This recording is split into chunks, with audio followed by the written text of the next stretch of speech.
could be an AT-6. I think whether it was Army or Navy or Air Force or Navy.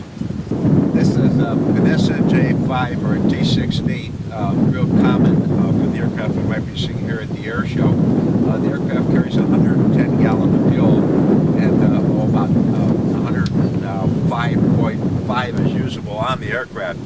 We flew in both cases if you were going to be handling an emergency situation that you could deal with fuel being spilled.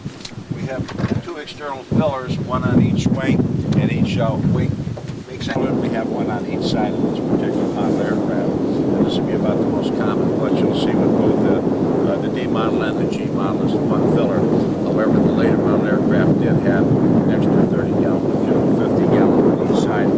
If you'll come around to the front of the aircraft, you'll see the area in which we have some external drains for draining the water out of the system, and these could rupture in the case of a belly landing, so you should now be able to get to those things and contain that fuel coming out, along with the fuel shutoff inside of the fuselage, which we'll get to at a later point. Okay, on the T-6 we have external drains, which are underneath the aircraft, and these are petcocks, which can be pushed up and turned.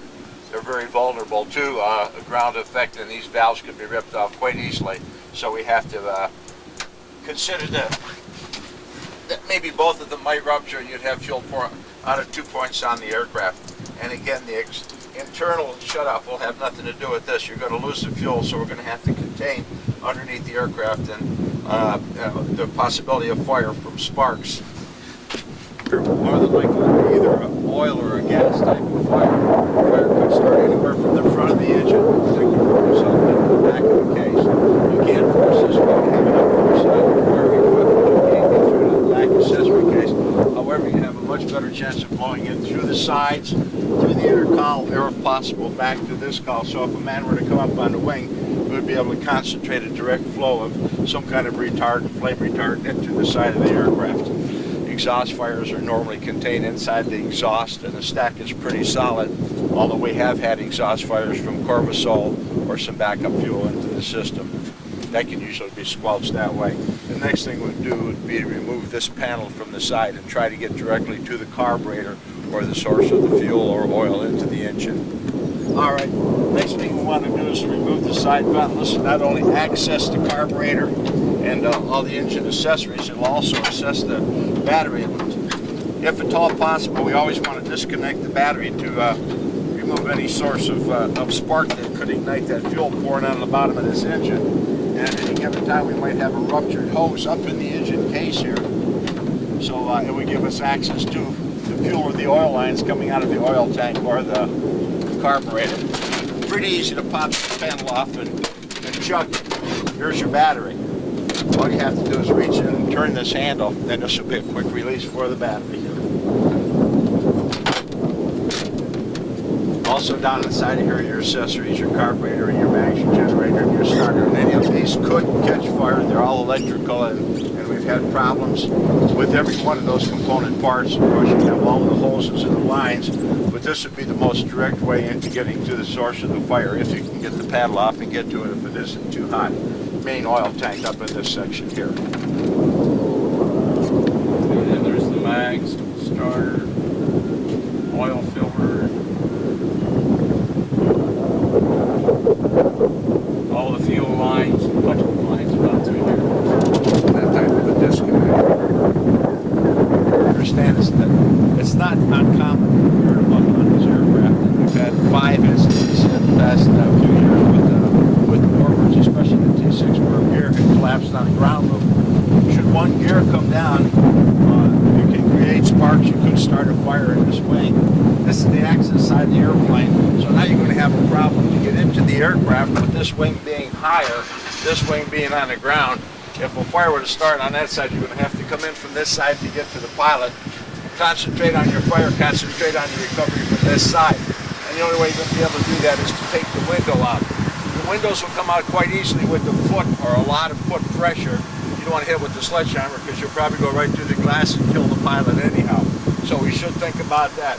One gear down or the other gear down, how we go about our recovery if there were a fire, because that wing is going to be into the ground where the sparks are.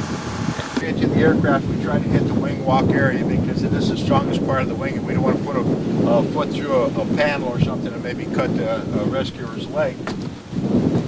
Normal way up, this canopy would probably be closed, but several of the pilots do choose to open on landing. However, in an emergency situation, they may not have time to get the canopy open, and or if they have an engine fire, such as I had in my emergency situation, the flame was coming back so bad I had the canopy open and started to take the hair off my arm, so I closed the canopy back again so I wouldn't be caught up in the fumes or inhale any of the lethal fumes.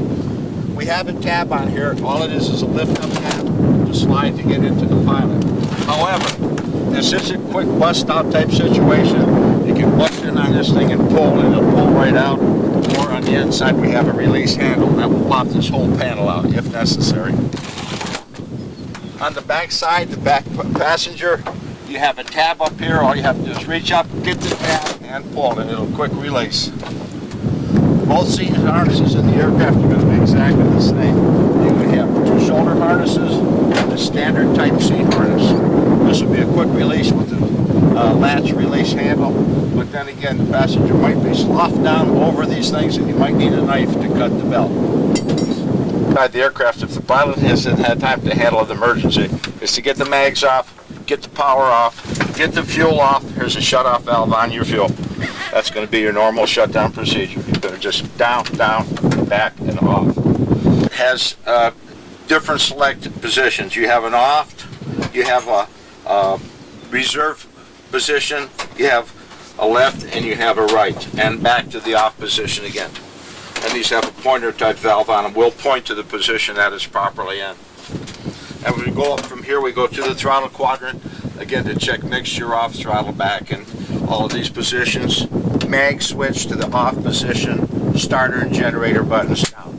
Usually if you go all down on this model aircraft, most North American aircraft, all down is off. The cage on the aircraft is made for one simple reason. It was a strainer, and people got them over on their backs, which wasn't uncommon during the training process. The roll cage, 99 out of 100 times, will protect the pilot from neck injuries or serious injuries. However, there's always a case of a high-speed type of accident that flips the aircraft, and the roll cage will break or bend, and the possibility that it could pin one or the other passengers or the pilot into the aircraft. So we should be aware of this material, and if we're aware of saw to get it off or a power jack to bend it out. Case where we have to get a pilot out that's unconscious or may have some broken limbs on them, and it's of essence to get them. My suggestion would be to grab right up here is where you're going to get your most strength from. Rest your butt down on here and grab this way.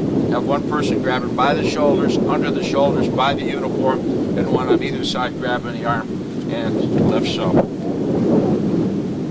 And then remove them from which either side is the easiest. It might be a little bit more difficult to wrap yourself around and get to it, but you can get in this position, lock your legs against the canopy, and grab here. The problem being the outside people, and this is an area that we haven't touched yet, and we should touch, if possible, to get a rescue vehicle close enough to the aircraft where somebody can stand on that vehicle close to this canopy, because off of the wing is a real difficult lift. If you'll let me show you what I'm talking about here. Have a passenger in here. The rescuer can't do anything to help. He's on its nose, which is in several cases with brakes locking or ground looping, and plane will stick in the up position, balancing on the nose, and just hanging in that position. The problem we have here is if the airplane should fall down too hard or twist one way or another, that we might injure the pilot, the passenger, trying to get the airplane back on the ground. So we want to start on the wing or anything we can grab our hands on and push forward. Some crew in the back trying to slow the descent of the aircraft coming down. On the front of the wing, you can't hurt it. And then the slowing on this side, you should stay away from the aileron because it will bend and you could hurt yourself. So we probably want to catch the aircraft coming down, holding on this edge. Pulling or pushing, you can't cause any damage in this area here. You have to watch with the flaps. The flaps come out of the wing on this aircraft. They're a separate part of it. And should the airplane come or twist or bend, you don't want to get your fingers inside where you can be caught with the flap and cause damage to the rescuers again here. We have a flap that goes completely under the wing, so that would hold you in this area too. So be careful of where the hands would be as the aircraft starts coming. We want to walk the fuselage down, getting our hands underneath the fuselage with as many people as as you can. Slower along the fuselage, walking backwards, grabbing the trail edge, making sure to stay out from underneath this area. Again, we don't want the rescuers to have the aircraft coming down too hard on them.